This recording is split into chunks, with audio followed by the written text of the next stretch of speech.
The police sirens wailed in the distance, slicing through the quiet night air. Neighbors whispered by their fences, trying to piece together what had just happened inside the small, worn-down cottage at the end of Willow Street. The reporters would later call her the crazy old woman, but no one really knew her story. No one knew why she did it. No one knew that the moment she saw that 19-year-old boy walking by her house, something inside her cracked, something that had been breaking slowly for years. Her name was Martha Green, 74 years old. Widowed. Alone. For most people she was invisible, just the strange woman who fed stray cats and talked to her garden. But once, long ago, Martha had a family. She had laughter in her house, birthdays, Sunday dinners, Christmas mornings full of joy, until tragedy took it all. Her husband died suddenly of a heart attack one winter morning. Then her only son Evan went missing at the age of 19, and he never came back. Every night for 50 years, she left the porch light on, whispering, "In case you find your way home, my boy." But he never did. Until one evening, a lifetime later, she saw him, a young man walking down the street in the cold rain, his shoulders hunched, his hair dripping, his jeans torn at the knees, and for one heart-stopping second, she froze. He looked exactly like Evan, the same eyes, the same tired smile, the same way he brushed his hair back when it fell into his face. Her heart pounded as she watched him through the rain-specked window. She whispered, "Evan," almost afraid to breathe. When the boy stopped to tie his shoe near her gate, she stepped outside clutching her shawl. "Hey," she called softly, "you'll catch your death in this rain." The boy looked up, startled. "I'm fine, ma'am," he said politely. But she saw something in his eyes, the same lost look her son had the day he disappeared. "Come in," she insisted. "Just for a cup of tea. You look cold." He hesitated, then nodded. Maybe it was the rain, maybe it was kindness, or maybe it was fate, but he stepped inside. The old house smelled of cinnamon and old books. He looked around awkwardly as she poured him tea. "I'm Daniel," he said. "I was just walking home from work." "Martha," she replied, smiling softly. "You look so much like my boy. He was your age when he went missing." He smiled kindly. "I'm sorry to hear that." She nodded, her eyes glistening. "He was a good boy. I still wait for him, you know. Some nights, I swear I hear him calling my name." Daniel's smile faded slightly. "That must be really hard." "It was," she whispered, "until tonight." He looked confused, setting down his cup. "What do you mean?" Her voice trembled. "Because tonight, he came home." Daniel frowned. I don't understand." She took a shaky step closer, her hands trembling. "You don't remember me yet, but you will. They told me you were gone, but I knew they were lying. You came back to me." Daniel stood, uneasy. "Ma'am, I think you're mistaken. My name's Daniel, not, don't say it," she snapped suddenly, her voice sharp with desperation. "You're my Evan. You always were." Daniel took a step back, his heart racing. "Ma'am, please, I should go." But Martha's eyes were wild now, filled with tears and delusion and decades of grief. "You're not leaving again," she whispered, reaching into her pocket for the small vial she had carried for years, sleeping drops she used on restless nights. "Not this time." Daniel tried to back away, but she grabbed his wrist, her strength surprising for her age. "You'll remember, sweetheart," she said softly, almost lovingly. "Once you rest, you'll remember everything." He tried to pull away, but the world was already spinning. The next thing he knew, he was waking up in a small bedroom, with faded blue walls, and pictures of a smiling boy that looked eerily like him covering the shelves. His head pounded. His hands were tied gently with an old scarf, and sitting beside him in a rocking chair was Martha, humming softly, knitting a sweater. "Good morning, Evan," she said gently. "I made you pancakes, just like you used to like." Daniel's heart raced. "Please," he whispered. "Let me go." She looked at him, hurt flashing across her face. "You've forgotten again, haven't you?" she said sadly. "Don't worry. You'll remember soon. You always do." He could see it now, the pain, the madness, the unbearable loneliness that had twisted this woman into someone who could no longer tell the difference between love and loss. But what Daniel didn't know was that this story was not just about madness. It was about something deeper, something far darker that had been buried for decades. Because Martha's son hadn't simply gone missing. Something terrible had happened in that very house. And the truth, the real truth, was about to claw its way back to the surface. That night, Daniel lay awake in the dimly lit room, his heart thudding against his chest. The scent of old wood and lavender filled the air, mixing with something else, something faintly metallic, like rust. He tugged gently at the scarf around his wrist. It wasn't tight. Martha hadn't meant to hurt him. It was as if she just didn't want him to leave. From the other room came her voice, soft, cracked with age, singing an old lullaby. "Sleep, my darling boy, Mama's here, don't you cry." It was haunting and heartbreaking all at once. Daniel's eyes darted to the shelves around him. Faded photographs of a boy, with the same brown hair and crooked smile he saw in the mirror. Birthday cards, a small baseball glove, a drawing signed "Love you, Mom."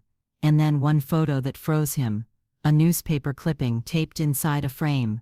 Local boy still missing after 50 years. Family refuses to give up hope.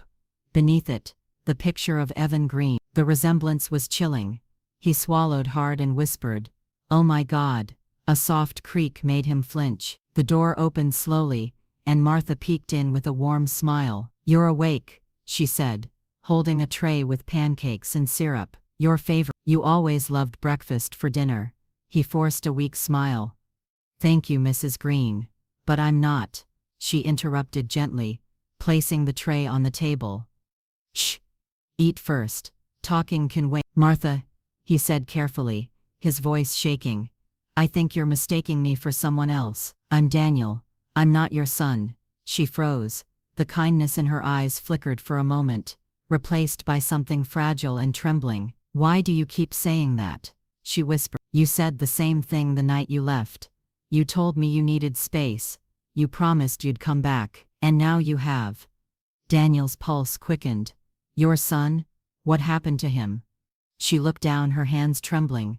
"The world took him," she said in a small voice. "He wanted to see the world, to leave this little town. I told him not to go, that the world is cruel, but he didn't listen." Her voice cracked.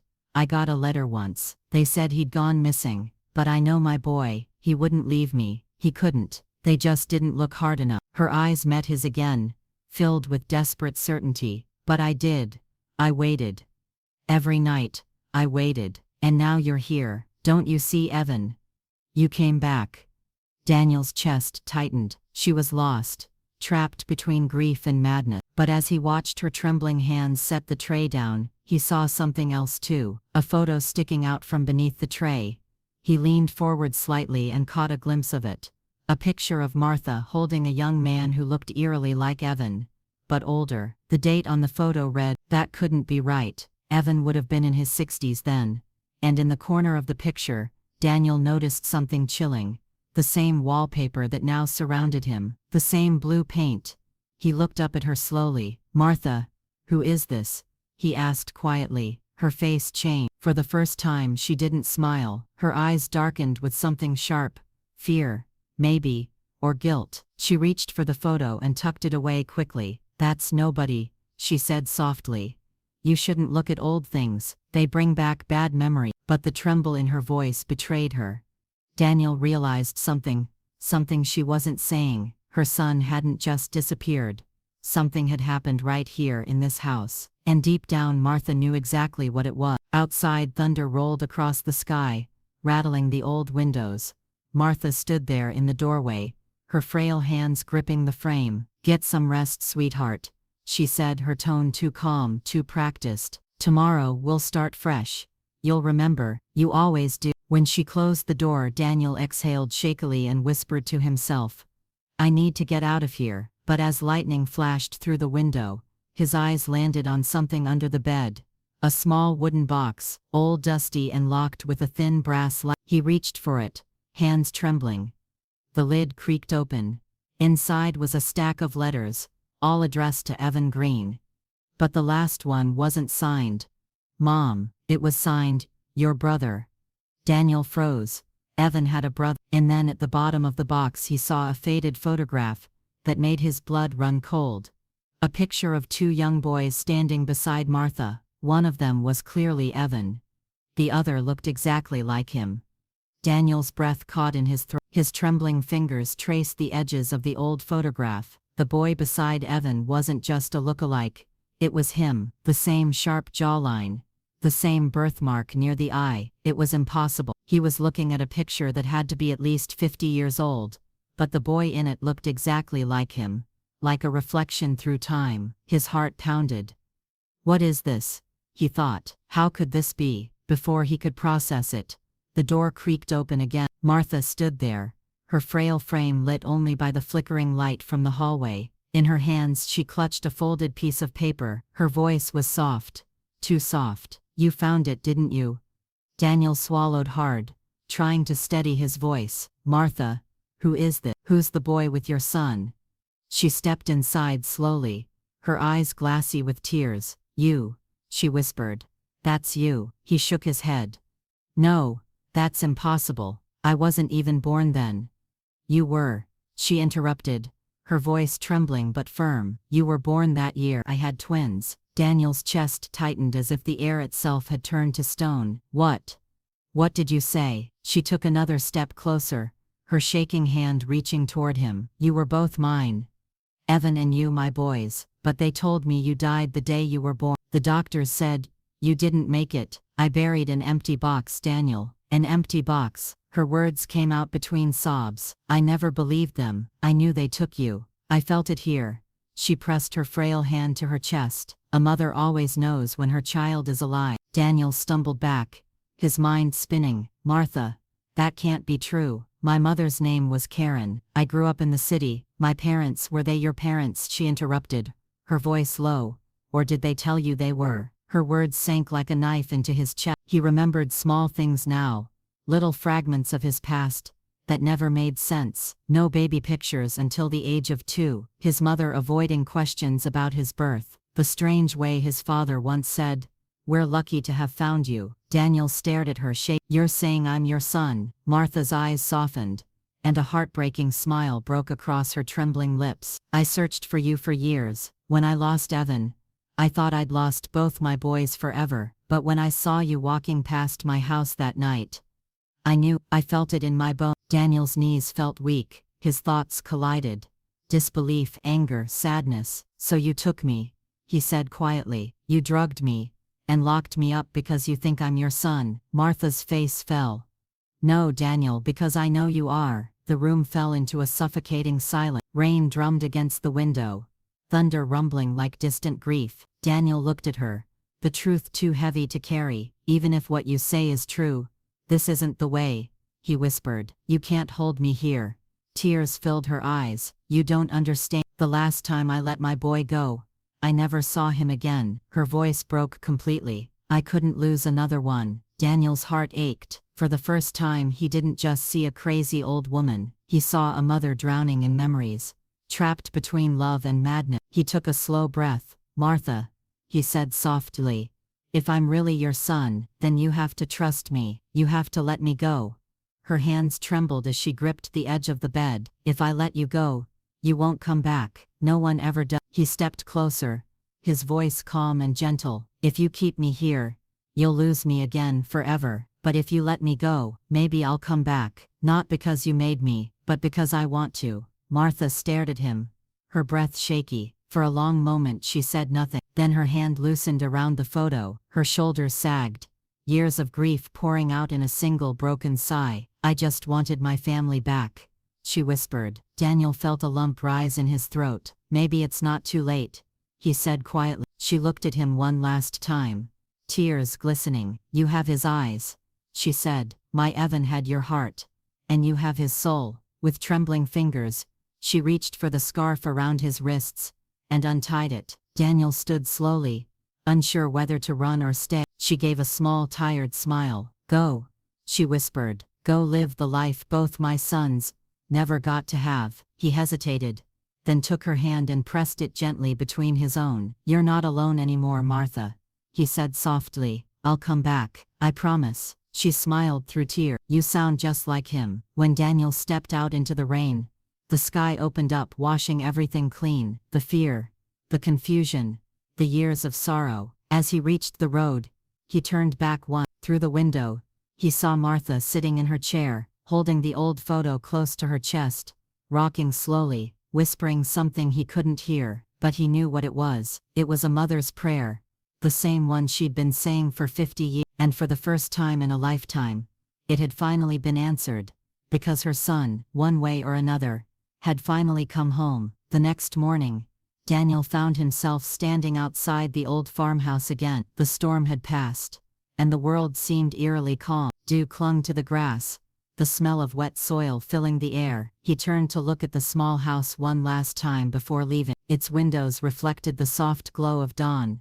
and behind one of them, he could still see Martha's silhouette sitting in her chair, still quiet, as though she'd finally found peace after a lifetime of waiting. He felt something heavy shift inside him, the kind of ache that wasn't pain, but release. Back in the city, Daniel couldn't stop thinking about her words. "I buried an empty box." They echoed through his mind like a heartbeat. He found himself digging through old documents, calling the hospital where he was supposedly born. The answers came slowly, painfully, piece by piece. The records had gaps. His birth certificate was a reissue, the adoption papers sealed. When he finally got them unsealed through the courts weeks later, he sat in stunned silence, as the truth unfolded before him. Martha wasn't lying. He really was taken from her. Back in those years, when the hospital had been under investigation for unethical adoptions, babies of struggling single mothers had been given away to wealthier families,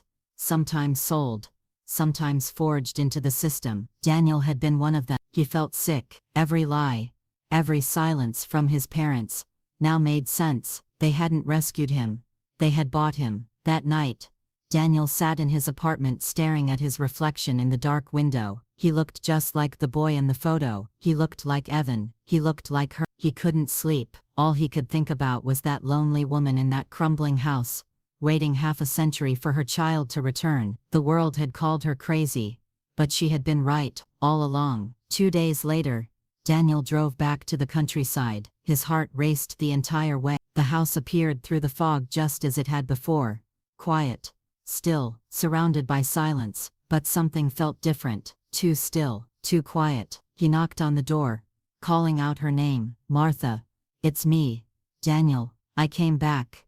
No answer. He tried again, louder. "Martha." The door creaked open slowly. He stepped inside, heart pounding. Everything looked exactly the same. The kettle on the stove, the rocking chair by the window, the blanket folded neatly, but the air felt empty. Then he saw Martha was sitting in her chair, the same soft smile frozen on her lips, her frail hands clutching the old photograph against her chest. Her eyes were closed. Daniel's throat closed up. "Martha," he whispered, but she didn't move.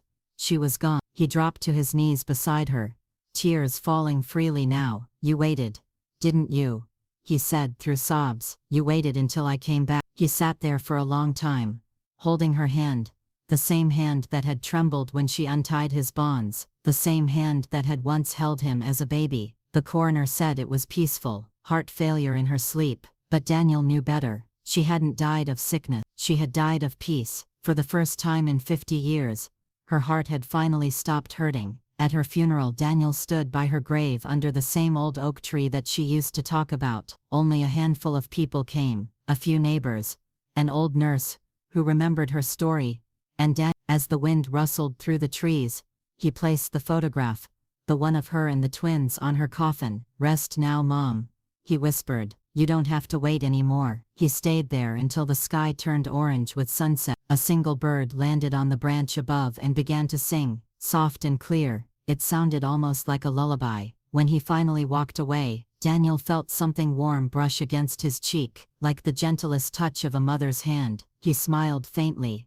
and whispered, "I love you too." And from that day on, he kept his promise. Every Christmas, every birthday, every quiet weekend, Daniel returned to that little farmhouse. He fixed the roof, painted the porch, planted roses by her grave, and though the world moved on, that house, her house, became a place of healing, not haunted anymore by loneliness, but filled with love, with memory, with peace. Daniel often told her story to others, not as a tale of madness, but of a mother's unbreakable bond, one that even time, distance, and death couldn't destroy. Because Martha didn't just bring her son back, she reminded him, and everyone who heard about her, that sometimes, love isn't about holding on, it's about letting go, and trusting that love will always find its way home.